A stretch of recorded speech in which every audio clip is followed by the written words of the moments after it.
लाहौर शहर एक मिसाली शहर है। इसमें तहजीब भी है और तरक्की भी, तारीख भी है और जिद्दत भी। यही वजह है कि मुल्क के मुख्तलिफ शहरों से लोग यहाँ का रुख करते हैं, इसे अपना घर बनाते हैं। ये शहर उन्हें रोजगार भी फराहम करता है और मयार जिंदगी भी। लेकिन इस तेज रफ्तार नकल मकानी के साथ कुछ मसाइल भी जुड़े हुए हैं और इनमें सबसे अहम मसला जुर्म में इजाफा है।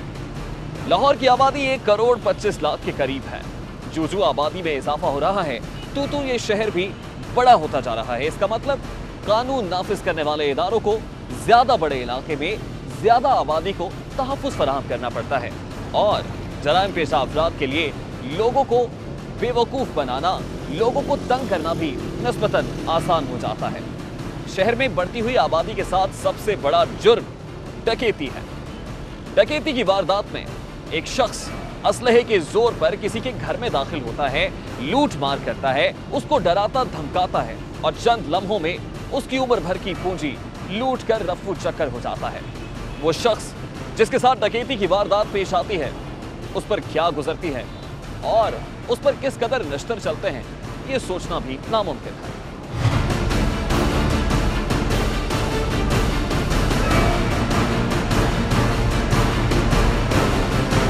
लाहौर पुलिस और सीआईए को डकैतियों में मुलव्विस एक ऐसे ही गिरोह की लाहौर में मौजूदगी के आसार मिल रहे थे। मुजरिमों का निशाना बनने वालों की जानिब से मुजरिमों का जो हुलिया बयान किया जा रहा था, वो ऐसे ही डकैतों की जानिब इशारा करता था जो इससे पहले भी इन्हीं जराइम में जेल की हवा खा चुके हों।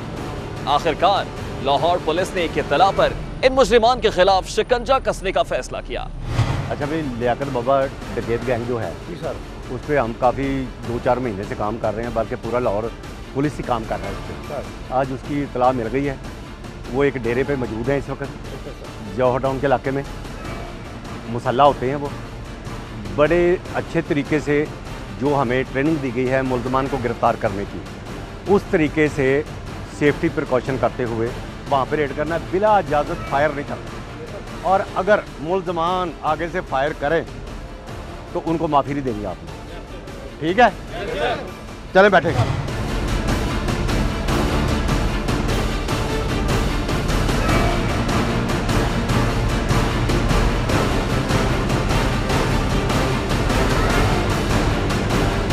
इस वक्त हम सीआईए मॉडल टाउन की टीम के साथ हैं और पुलिस को इत्तला है कि घर के अंदर डाकू मौजूद है। देखते हैं पुलिस की इत्तला किस हद तक कामयाब होती है और पुलिस मुलजमान को किस तरह गिरफ्तार करती है।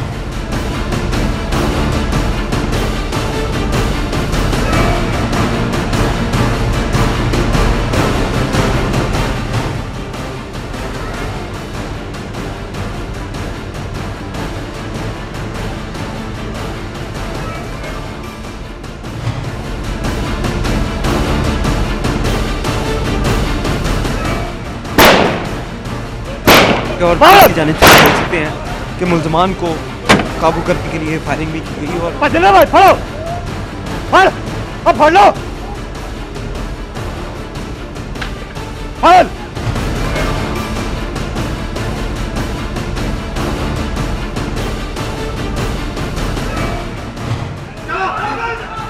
पुलिस ने अंदर घर कमरे के अंदर धावा बोला जहां पे पुलिस को इत्तला थी कि डाकू मौजूद हैं और देख सकते हैं कि अंदर से पुलिस ने 5 मुल्ज़मान को गिरफ्तार किया है। एक मुल्ज़िम जो भागने की कोशिश की उसको गिरफ्तार किया गया। इस तरह 6 मुल्ज़िम यहाँ से पुलिस ने हिरासत में ले लिए।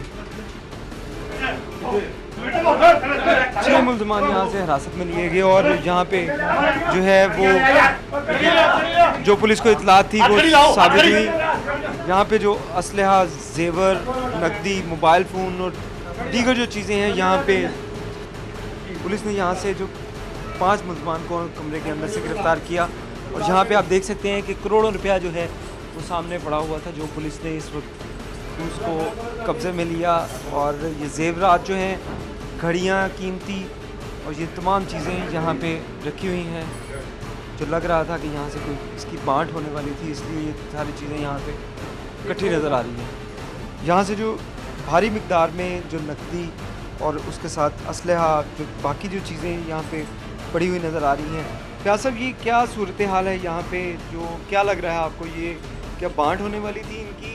अपने पैसे ये लूट के या कोई डाका मार के आए हैं? ये बड़ा ख़तरनाक और मुनज़्ज़म और साबका रिकॉर्ड याफ्ता गैंग है। लियाकत बाबा ये डकैत गैंग है। लियाकत बाबा ये साथ इस वक्त यहाँ पे पकड़ा गया है। इसकी उम्र तकरीबन 59 ईयर्स ओल्ड है ये, और ये हाउस रॉबरी की वारदातें करता है। लाहौर में ये ट्रेस हुए हैं। सारे लाहौर की पुलिस इनको गिरफ्तार करने की कोशिश कर रही है, मगर इन्होंने अपने ठिकाने सरगोदा, इस्लामाबाद और इसके अलावा लाहौर में और कई जगहों पे बनाए हुए हैं।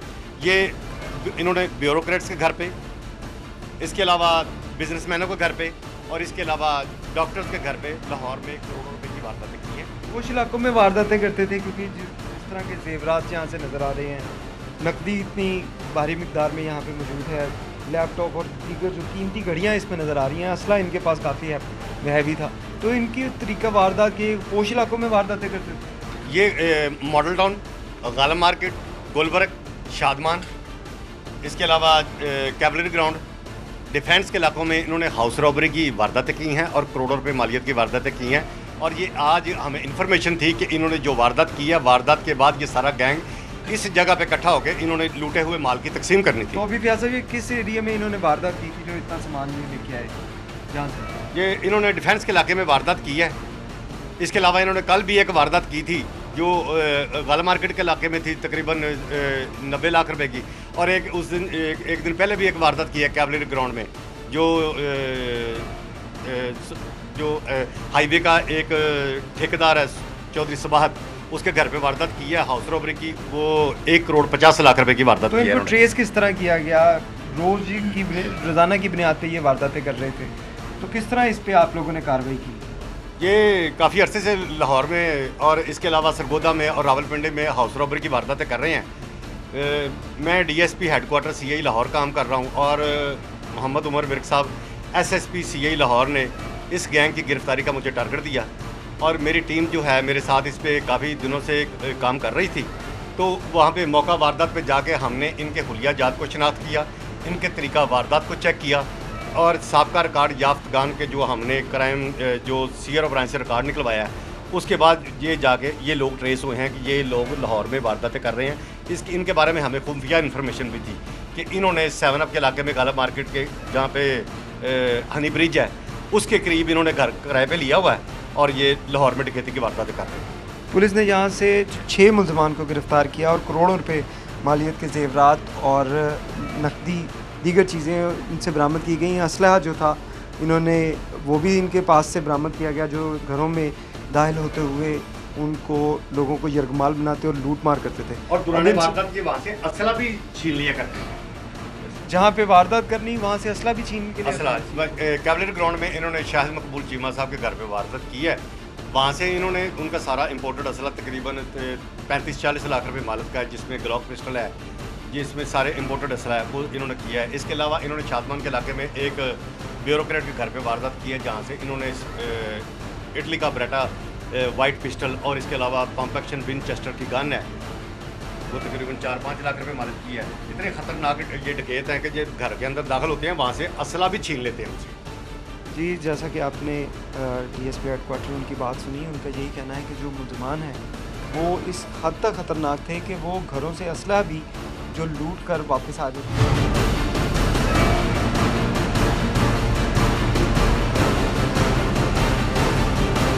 कब से आप वारदातें कर रहे हो? तकरीबन 8-10 साल से कर रहे हैं। 8-10 साल से? कितनी दफ़ा पकड़े गए? ये तीसरी दफ़ा पकड़े गए। तीसरी दफ़ा पकड़े जी, गए। जी। अब तक कितनी वारदातें कर चुके हैं? तकरीबन दर्जनों के हिसाब से। कोई अंदाज़ा नहीं है कि कितनी हुई? जी सर। तो तरीका वारदात क्या था? इन सब लोगों को साथ बाजा लेके दरवाजे, हाँ जी, साथ लेके जाते थे। दरवाज़ा खुला होता था, चले जाते घरों में। दरवाज़ा खुला होता था? जी जी। तो उसके बाद बस वारदात करके फिर हमने मकान लिया था 7 अप पे, वहाँ चले जाते थे सर। नहीं, तो ये घर को चूज़ कैसे करते थे? बस सर ऐसे ही बाई चांस ही घूमते फिरते। किस पे घूमते फिरते थे? गाड़ी पे, प्राडो गाड़ी थी मेरे पास। प्राडो गाड़ी? जी उसके अंदर फिरते थे, जहाँ पे घर कोई नज़र आया उसके अंदर चले जी गए? जी। तो डिसाइड कैसे होता था कि इस घर में बस माल भी है कार कि की नहीं? लोकेशन देख के। किस तरह? बस जैसे बाहर से 5-7 गाड़ियाँ खड़ी हों, कोई ऐसी 5-7 लगी हों। घर की कंडीशन देखनी कि जी। उसमें किस किस्म का माहौल है, जी जी। अंदर चले जाना। जी।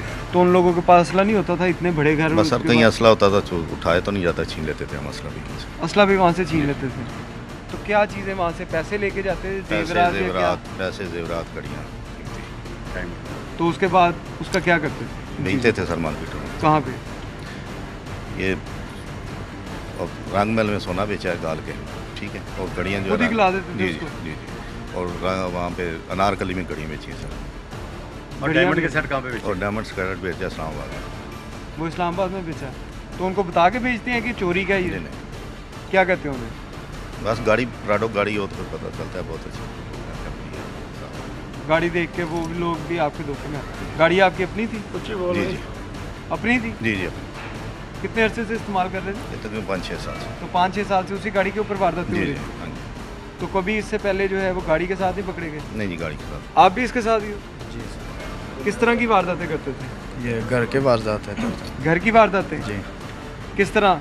इसके साथ ताल्लुक कैसे बना आप लोगों का? वो जेल में मुलाकात हुई थी। जेल में मुलाकात हुई थी? जी। तो जेल में इसने क्या कहा था आपसे? मैंने जेल में ये कहा था कि इकट्ठे बाहर जाकर वारदातें करें। ये दोनों भाई हैं, ये दोनों सगे भाई हैं? ये दोनों भाई हैं, सरगोदे के रहने वाले हैं और वैसे ये क्रिश्चियन है, मगर ये बड़ी ख़तरनाक तरीके से वारदात करती है। इनका वालिद जो शरीफ मसीह वो भी मर्डर हो चुका है। तमाम फैमिली जराइम पेश है जी। और ये बचपन से ही वारदातें कर रहे हैं। पहले जेब तराशी की वारदातें करते थे, उसके बाद इन्होंने लियाकत बाबा के साथ मिलकर जेल में ये सब इकट्ठे थे, वहाँ पे इन्होंने गैंग बनाया, फिर उन्होंने हाउस रॉबरी की वारदातें शुरू कर दी। और ये तमाम जो डाकू हैं, ये गैंग जो है, ये प्राडो गाड़ी के अलावा GLI गाड़ियाँ और XLI गाड़ियाँ अलग इस्तेमाल करती हैं। सब बड़ी गाड़ियाँ जो अपने सफ़र के लिए एक जगह से दूसरी जगह पर पहुंचने के लिए लग्जरी गाड़ियां इस्तेमाल करते हैं। और इन्होंने इस्लामाबाद में रिहाइश रखी हुई थी और वारदात करने के लिए जिस पॉइंट पे वारदात करनी होती थी वहाँ पे लियाकत बाबे के कहने पे वहाँ पे इकट्ठे हो जाते थे। वहाँ पे इकट्ठे होने के बाद वारदात करने पर वापस इस्लामाबाद? हाँ जी, वापस अपनी रैश पे चले जाते थे। तो ये पैसे जो सारे इकट्ठे होते थे, इसका बंटवारा किस तरह होता था? एक जगह हम इकट्ठे चले गए हैं, बाबे के घर में चले गए हैं, उधर जाके हमने अपना हिस्सा लिया और अपने घर में चले गए। तो बराबर का हिस्सा होता था सबका? हाँ जी, बराबर का हिस्सा होता है। तो अब तक कितनी वारदातों में हिस्सा हो चुका है? कम से कम 8-10 वारदातें मैंने की। पुलिस ने यहाँ से जो मुल्ज़मान गिरफ्तार किए, इनका तरीका वारदात जो काफ़ी एक खौफनाक सा तरीका वारदात है कि उसमें बड़ी गाड़ियाँ इस्तेमाल करनी ताकि किसी को शक भी ना हो, और उसके बाद जो लूटा हुआ जेवर है उसको भी दुकानों में जाके सेल आउट करना। पुलिस अब इसके ऊपर मज़ीद जो है इनको गिरफ़्तार करने के बाद अब इनसे इंटरोगेशन होगी, उसके बाद ये चीज़ें सामने आएंगी कि ये कितनी वारदातें कर चुके हैं। ख़ुद मुल्ज़मान जो दर्जनों वारदातों का इतराफ़ कर रहे हैं, लेकिन मज़ीद जो तफ्तीश के बाद चीज़ें सामने आएंगी उसमें पता चलेगा कि अब तक ये कितनी वारदातें कर चुके हैं और कितने घरों के अंदर ये लोगों को नुकसान पहुँचा चुके हैं, करोड़ों रुपये का। अब तक जो पुलिस ने रिकवरी की उसमें करोड़ों रुपये सामने नज़र आ रहे हैं जो बरामद किए गए। मज़ीद इनसे क्या रिकवरी की जाएगी वो तफ्तीश के बाद ही सामने आएंगी चीज़ें।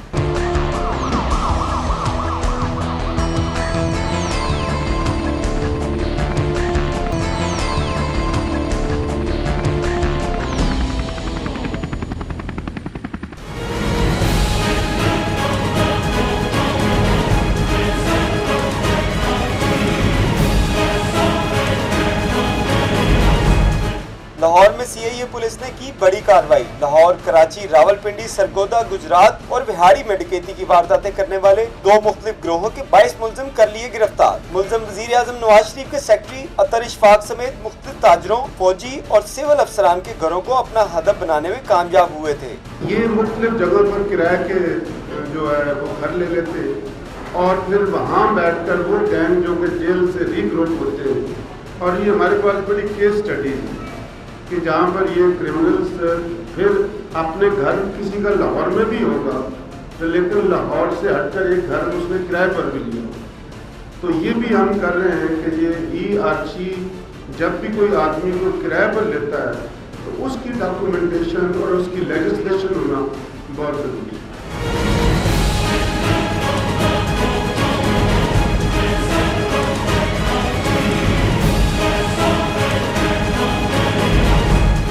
सर बताइएगा, लियाकत और बाबा गैंग गिरफ्तार किया गया CIA पुलिस की तरफ से, अब तक की तफ्तीश में क्या चीज़ें सामने आई, कितनी वारदातें कर चुका है और सिर्फ क्या लाहौर में ये वारदातें करते थे या किसी और इस्लाम में?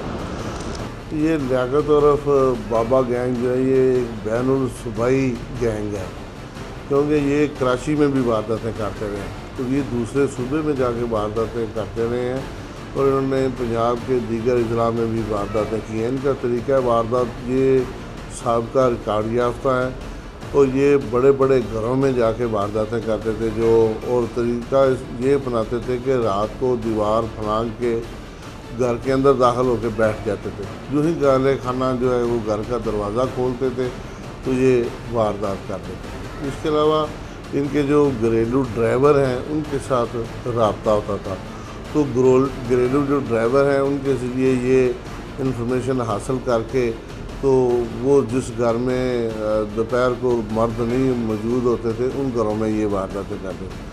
तो करोड़ों की इन्होंने वारदातें की हैं और वारदात के वक्त ही ये इकट्ठे होते थे, उसके बाद ये अलग-अलग हो जाते थे।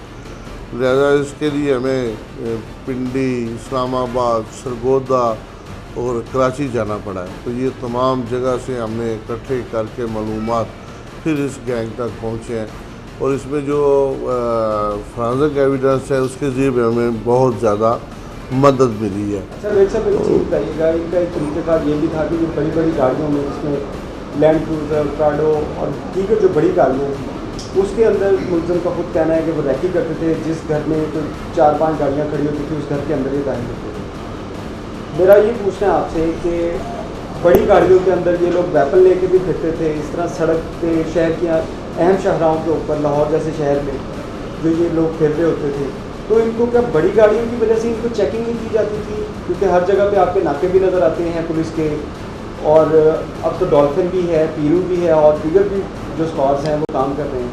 ये लोग इनसे कैसे बच जाते हैं? अच्छा, एक तो ये है कि ये मुमकिन ही नहीं और पूरी दुनिया में भी किसी जगह पर मुमकिन नहीं कि हर गाड़ी को चेक किया जाए। अच्छा वैसे सर चले वो बात वहीं पे रहने देते हैं। ये बताइएगा कि मुलजमान पहले भी रिकॉर्ड याफ्ता है, क्या वजूहत होती हैं कि ये मुलजिम कुछ अर्सा जेल में रहते हैं उसके बाद दोबारा वापस आके इसी कारोबार में लग जाते हैं और दोबारा पुलिस इनको वही पकड़ने के लिए प्रैक्टिस करती है, अब फिर पकड़ेंगे, अब क्या फिर ये कुछ अर्सा रहेंगे उसके बाद वापस आके यही कुछ करेंगे? लगता तो इसी तरह ही है, क्योंकि इनको बड़ी आसानी के साथ एक खासी रकम मिल जाती है। अब अगर आप ये कहें कि ऐसा क्यों होता है, तो ये एक प्रोसेस है। उस प्रोसेस में लोगों को जराइम पेशा को जकड़ने के लिए जिन चीज़ों को आपस में एक मजबूत बंधन होना चाहिए वो शायद कमज़ोर पड़ गया है या वो टूट गया है। इसमें इन मुलज़िमों को सज़ा दिलवाने के लिए मुद्दई का आखिरी दम तक सज़ा होने तक स्टैंड करना ज़रूरी है। तफ्तीशी अफसर का इसका केस फाइल को अच्छे तरीके से तैयार करना ज़रूरी है, प्रोसिक्यूटर की एविडेंस करवानी इसके लिए ज़रूरी है, फिर इस पर बाफर सज़ा होनी ज़रूरी है। अगर 200 वारदात की है तो 392 में के मुकदमे हैं 200, तो सज़ा तो उसको एक मुकदमे की होनी है। तो वो अगर 2 साल हो जाए, उसमें अमूमन जो है वो 2 साल के करीब होती है, तो 1 साल जो है वो दिन रात अगर आप कहें तो ये तो फिर बाहर ही है। हो सकता है कि इनमें से कुछ प्रोग्राम के अगले हफ्ते से पहले ही आ जाए। आज के इस प्रोग्राम में हमने जाना कि किस तरह जराइम पेशा अफराद ने जेल की हवा खाने के बाद सुधरने की बजाय एक ऐसा गिरोह तश्कील दिया कि जिसने लोगों की नाक में दम कर दिया। अवाम और पुलिस सर पकड़कर बैठ गई। यानी जुर्म एक ऐसी दलदल है जिसे करने वाला उसमें मजीद धंसता चला जाता है और उसके इर्द गिर्द ऐसे अफराद की तादाद बढ़ जाती है जो औरों को भी जुर्म की जानिब माइल करते हैं। CIC की टीम का एक यही पैगाम है कि खुद को और अपने प्यारों को जुर्म के अंधेरों से दूर रखिए ताकि ये जुर्म आपकी खुशियों और आपके रिश्तों को निगल ना जाए। रही बात मुजरिमों की, तो उनके लिए पुलिस और CIC की टीम है ना। इसके साथ ही मुझे और CIC की टीम को दीजिए इजाजत। आपसे मुलाकात होगी अगले हफ्ते एक नए क्राइम इशू के साथ। तब तक के लिए अल्लाह निगहबान।